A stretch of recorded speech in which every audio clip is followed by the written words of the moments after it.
Welcome back to ACC Week here on YouTube. Videos all this week focusing on the 2019 college football season within the ACC. Done a few of these already. I'll put a link to them right up here if you guys haven't seen them yet and you want to check them out. Up today, top 10 players in the ACC. Let's go. The last time we ever met, but I know the reasons why you keep your silence up.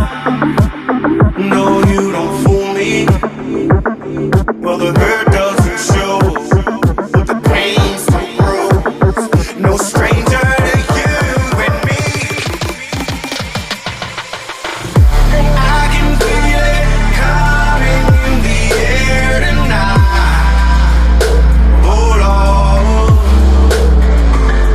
Well, I've been waiting for this moment for all my life. Hold on. And I can feel it in the air tonight. Hold on. Hey, good morning. It's Uncle Lou here. Yeah, that's right. It's me, Uncle Lou, and I'm live for you on YouTube today. So thanks for watching. I really appreciate it also. And two, in addition to that as well, yeah, I can't forget that part. Subscribe to the channel if you're not already. I post college football videos almost every single day of the year. Yes, I'm a Georgia fan. I don't try to hide it, but I just love college football. I could talk about it 24 hours a day. Give this video a thumbs up. I would really appreciate it. It helps me out a lot. Doesn't cost you anything. Doesn't take any time at all, but it really does me a world of good. So go ahead and slap that thumbs up button right now. I would appreciate it. You know, I get people tell me all the time, Lou, you sure do have a way of pissing people off. And, you know, it's a blessing and a curse, I guess. Sometimes it's on purpose a little bit if it's like a trash talk video or whatever. Other times, I'll be honest, sometimes I make a video and I'm like, okay, this is a pretty good video. I don't really think anybody's going to get that mad about it. And then those end up being the video that makes people the most mad. I don't know if I'm going to do this same video for the rest of the Power 5 conference weeks that we have coming up over the next month or so. This was a hard video to do, and the longer I sat down adding names to the list and scratching names off the list, the more I started to realize this is probably going to piss everybody off. Listen, this is an impossible list to do. Name the 10 best players in an entire conference. I mean, this borders on impossible. Do I include offensive linemen? Listen, offensive linemen get picked in the top 5 of the NFL draft for a reason. A lot of times they're the most talented players on a team. I decided to leave offensive linemen off this list completely and go with just skill position players for the purposes of this video. It's no disrespect to offensive linemen or anything like that. And believe me, I understand the importance of having elite offensive linemen. And I understand that those players oftentimes are very, very talented, and in some cases, the most talented players on the team. Take my team, the Georgia Bulldogs, for example. Our left tackle is by far the most talented player on the team, in my opinion. More talented than any of our running backs, quarterbacks, wide receivers, secondary players, linebackers, defensive linemen, whatever. Andrew Thomas, left tackle, I think he's the most talented player on Georgia's team. But anyway, I decided to leave off offensive linemen. That's going to irritate some people. And then the other thing is, there's way more than 10 good players in the ACC. I know that. And honestly, there's probably only about 5 players on this list that I'm 100% confident are 5 of the best 10 players in the ACC. After that 4 or 5 players, whatever, there's probably a list of 25 or 30 players that you can make an argument for to fill in that next 5 to hit your top 10. I did my best here on this list. Like I said, I know there's probably not going to be a soul that agrees with all 10 names on this list, but all 10 of these players I think are really, really good. And I have to admit, it's hard for me to, I like watching players that are exciting to watch to me. Like Travion Williams last year from Texas A&M. Travion Williams was not one of the best 10 players in college football. He wasn't even one of the best 10 players in the SEC. I loved watching him play. There was just something exciting about the way he played the game. And there might be a guy on here that fits that same mold. But anyway, I've wasted enough time trying to make excuses and sort of trying to cushion the blow from all the hate comments that I know that are coming on this video. But let's get started with who I think is the best 10 players in the ACC.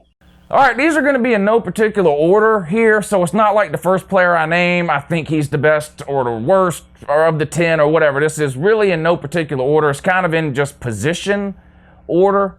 I tried not to load up on any one position. Let me quit making excuses and just get right to the list here, okay? Quarterback, Clemson, Trevor Lawrence. I don't, listen, any list you make better have this guy on it. Some of these people, if you want to argue with me about it, fine. Not Trevor Lawrence. This guy's not only one of the best 10 players in the SEC, or in the ACC, he's probably the best player in the ACC, probably the best player in college football. I mean, this guy's the real deal. Anyway, Trevor Lawrence, everyone knows the story, been highly recruited since he was in 9th grade, set all kinds of high school records in the state of Georgia, signs with Clemson. Kelly Bryant was there. They give Kelly Bryant the start, but they rotate Trevor Lawrence in and out the first 4 games of the season. After week 4, Clemson announces publicly and privately to Kelly Bryant, we're going to go with Trevor Lawrence. Kelly Bryant decides to take a red shirt, meaning he can't play the rest of the year, and transfer out. He's now at Missouri. That left Trevor Lawrence as the main man from week 5 on. So when you look at these stats, you have to remember he only played full time, really. Even though he did split, he got a lot of playing time the first 4 weeks. But he only played, the whole game basically from week 5 on. True freshman, completed 65% of his passes, 3,280 yards. Now, that might not be mind-boggling compared to some of the yardage totals we've seen from some Heisman-winning quarterbacks or teams that air it out all the time. And Clemson, unfairly, I think, kind of has this reputation that they're a throwing team. I'll talk about that in a second. They're really not. But anyway, 65%, 3,280 yards, 30 touchdowns, 4 interceptions as a true freshman, a 157.6 passer rating. If you have any kind of best of list for college football in 2019 and Trevor Lawrence isn't on it, you're either football ignorant or you're just so ate up with hate you can't see straight. This guy's legit. He would start for half the teams in the NFL right now, period. I have one more quarterback on the list, Bryce Perkins, Virginia. I definitely think this guy's the second best quarterback in the ACC. Now, that doesn't mean he'll finish the season that way, but based on what we've seen last year, who's coming back, some teams, new coaches, blah, blah, blah, maybe new starting quarterbacks. Bryce Perkins had a pretty good year last year at Virginia, and Virginia is a team that's headed in the right direction. I have my previews coming up here starting in the middle of July, running all the way up through the start of college football season. So I have a little bit more time to think about this, but I'm going to tell you something right now. If I had to pick the ACC title game right now, I would probably take Clemson versus Virginia. I think Virginia has a good chance to win that division. But anyway, Bryce Perkins, quarterback from Virginia. Now, he's a dual threat guy, whereas Trevor Lawrence is more of a pocket passer. But Bryce Perkins also completed 65% of his passes, so just as accurate as Trevor Lawrence. 2,680 yards, so didn't throw for the yards that Trevor Lawrence did. But he had 25 touchdowns and 9 interceptions for a 147.5 passer rating. So, he compares favorably with Trevor Lawrence. The yardage is not as high. Everything else matches up pretty good. He also had 923 yards rushing and 9 touchdowns. Okay? So, rushing and passing combined, he had more yards than Trevor Lawrence. Again, Trevor Lawrence wasn't the full-time starter until week 5, and I'm not trying to say that Bryce Perkins is better than Trevor Lawrence, but this guy, for my money, clearly the second best quarterback in the ACC, and I think one of the best 10 players. All right, we're going to move off of quarterbacks. 3 running backs made my list of the top 10 players in the ACC for 2019, and again, these aren't in any particular order. So whatever running back I name first doesn't necessarily mean I think he's the best, and whichever one I name third, it doesn't necessarily mean I think he's the worst of the 3. Cam Akers, Florida State. Listen, I use stats to sort of justify why I picked Trevor Lawrence and Bryce Perkins. I can't use stats to justify my pick of Cam Akers. Everyone knows how bad Florida State was last year. They were just awful, one of the worst offensive lines in America for the last 2 years. Cam Akers was the best running back in America as a recruit coming out of high school for a reason. This guy is the real deal. And to really understand the type of player Cam Akers is, given how bad Florida State is, you have to have watched some Florida State games. Cam Akers is 100% a legitimate NFL running back in my mind. I don't care how bad Florida State is. I don't care how bad their offensive line is. If you have eyes and they work and you understand anything at all about football, you can watch a Florida State game and clearly see the talent that Cam Akers has. Now, he only had 700 yards last year, nothing eye-popping like I mentioned. 6 touchdowns, 2 more receiving touchdowns. But again, Florida State was an abject failure last year and a disaster. He did way better the year before than he did last year. We'll see how he does this year. But I'm going to be honest with you. I don't care if he runs for 500 yards this year and Florida State goes 2-10. Cam Akers is one of the best 10 players in the ACC without question. Another running back on this list, no surprise here, Travis Etienne, running back, Clemson. Almost 1,700 yards last year, 24 touchdowns, 2 receiving touchdowns, averaged 8.1 yards per carry. This is an important stat in college football because some teams have one running back and they ride them until they die, and so they end up with 12, 13, 1,400 yards, but then they have twice as many carries as some other team's running back who rotates players in and out, which is what Clemson does. 8.1 yards per carry. This guy is the real deal. He's on everybody's Heisman list, him and Trevor Lawrence both. Actually on everyone's Heisman list this year. Travis Etienne will have a monster season this year. The backup running back to him, who actually got a lot of carries last year, would have got a lot more this year. He transferred out. Guess he's looking to be the go-to guy somewhere rather than sharing the load on a elite national title contending team. Probably a terrible idea on his part, but these kids have a mind of their own. That's been proven time and time again. But back to what I was saying about sort of the perception of Clemson being an aired-out passing team. Yeah, Clemson can air it out.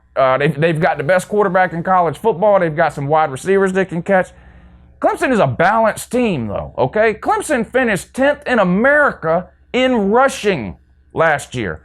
This is an argument that comes up between me and other Georgia fans a lot when I talk about Trevor Lawrence. Oh, the only reason Trevor Lawrence had those stats is because they throw the ball around. We're a running team, Lou. That's why Jake Fromm only passes for 2,700 yards a year. We're a running team. I agree with you. We are a running team. The problem is Clemson is out rushing Georgia, okay? Clemson had more rushing yards in 2018 than Georgia did. And they're miles ahead of us in the passing game. So that's sort of my point when I talk about Clemson. The perception, at least to some, is that they're an aired-out pass-it team just because they have an elite quarterback, but that's not the case. Clemson can line up and run the ball down your throat, and they did it plenty last year, finishing 10th in America in rushing with one of the best running backs in America, Travis Etienne, going for almost 1,700 yards. Now, my third running back on this list, I struggled with this one, and I almost left this guy off. Sort of a Cam Akers situation here. I saw this guy play a couple of times last year, and I said, wow, this guy's got something. A.J. Dillon, Boston College. Now, he rushed for 1,100 yards last year, rushed for 1,600 the year before, 10 touchdowns last year. Listen, Boston College is a one-man team, and I understand that, okay? When I mentioned before that some teams have 2 running backs that split carries, and so you see another guy on a team that's got a bunch of yards, but he's a bit Benny Snell. This is the Benny Snell of the ACC. This is every running back Auburn has had under Gus Malzahn of the ACC. They get one running back, they figure out that he's good, and they ride him until the damn wheels fall off. A.J. Dillon spent a lot of last season hurt, not necessarily injured, but he was banged up. This is the 25, 30 carry a game type of situation like you saw with Benny Snell at Kentucky or every running back Auburn's had. Then you get to the end of the year in November and the guys are just out of gas. As opposed to teams like Georgia and Clemson who have multiple running backs they use, and November comes around and everybody's healthy as a horse, 100% in the tank still. But A.J. Dillon, you watch the guy play, he's obviously got talent. He may be one of the guys that you can argue with me and say, I don't think he's top 10 in the ACC. You should have had that one in there. I will admit it's borderline. Again, this is the type of situation where I like watching this guy play.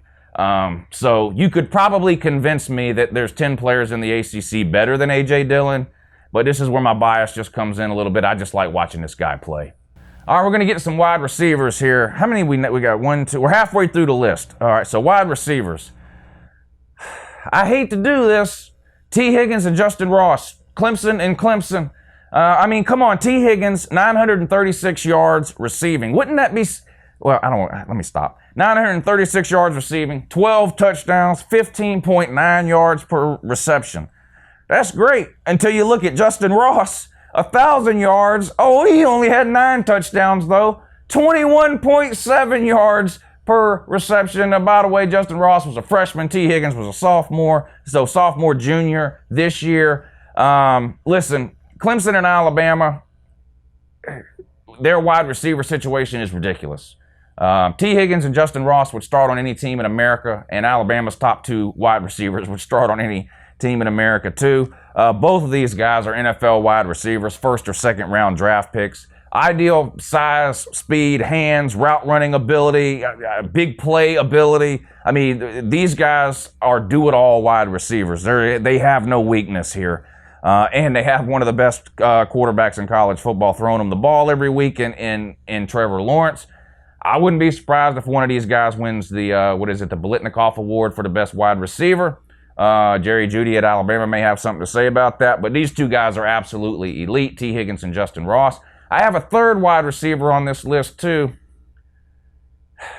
Again, a terrible team can have a good player, okay? But this guy, Tamorion Terry, and I'm probably saying his first name wrong, but listen, I'm not the one that named him and picked that spelling. But anyway, Tamorion Terry, Florida State wide receiver. Dude, 6'4", one of these jump out of the building guys. Redshirt freshman last year, 744 yards, 8 touchdowns, 21.3 yards per carry on a 5-win Florida State team with the worst offensive line in America and a quarterback that can't complete passes. Give me one of those, please. Sign me up for that. This guy's legit. Watch him play if you don't believe me. Another one that'll be playing in the NFL. I don't care if Florida State goes 0-12 this year. This guy is a legit talent at the wide receiver position. He belongs on a list of top 10 players in the ACC, in my opinion. That's it for the wide receivers. We got 2 spots left. Brevin Jordan, tight end, Miami. Now, his stats aren't going to blow you away. 6'3", 250, went for 287 last year and 4 touchdowns in only 9 games. He was a true freshman last year. This guy is the real deal. Trust me, you got to watch. This is a situation where you can't just go to ESPN and Google his stats or something like that. You got to watch this guy play and know who he is. He's a legit talent, future NFL talent in my mind. I think he'll have a breakout year this year at Miami. I think he'll do much better with this new offense they have than what you saw last year. Listen, Miami's offense last year was abysmal, just terrible. That doesn't mean there's no talent on that offense. There is some talent there. Is it as talented as Miami's defense? No, but there's some talent on that offense, and this is probably one of, if not the most talented guys on that offense. But when it comes to tight ends in the ACC, if I had to pick one, give me this guy, Brevin Jordan, whatever the hell his name is, from Miami. All right, how about a Duke player here? He's a running back, more of an all-purpose back type of deal. Deion Jackson from Duke, rushed for 850 yards last year and 7 touchdowns. Received for another 250 yards and 2 touchdowns. So what is that overall? 1,100 yards, 9 touchdowns. He had an NFL quarterback with him last year in Daniel Jones. That's who got most of the attention. From as far as opposing defenses were concerned, to shut Daniel Jones down. Maybe this year they look more towards Deion Jackson to see what they can do to try to shut him down. That's sort of my Travion Williams pick for the ACC this year. He's an exciting guy to watch. I like watching him play. Is he the best running back in the ACC? No. Can you name 10 players better than him? Probably. But again, it's my bias here. Sometimes I just like watching certain players. I get fixed on certain players. Jonathan Taylor was a good example of that, of Wisconsin running back up there. But anyway, that's my top 10. Again, I don't know if I'm going to do this for the other 4 conferences in the weeks coming up, because this was really hard to do. And I already know the comment section is going to be filled with people telling me I don't know what I'm talking about, and why isn't this player there, and why isn't that player this and that. And I really can't argue with you. Like I said, I think there's 4 or 5 players on my list who should be on every. I don't care who you are. If you make a list of top 10 players in the ACC, I think there's 4 or 5 players on here who should be on every single list that's made of top players in the ACC. But the other half of the list is very subjective and open to debate. So feel free to tell me what an idiot I am. And don't forget, not only do I not know anything about college football, never even seen a game.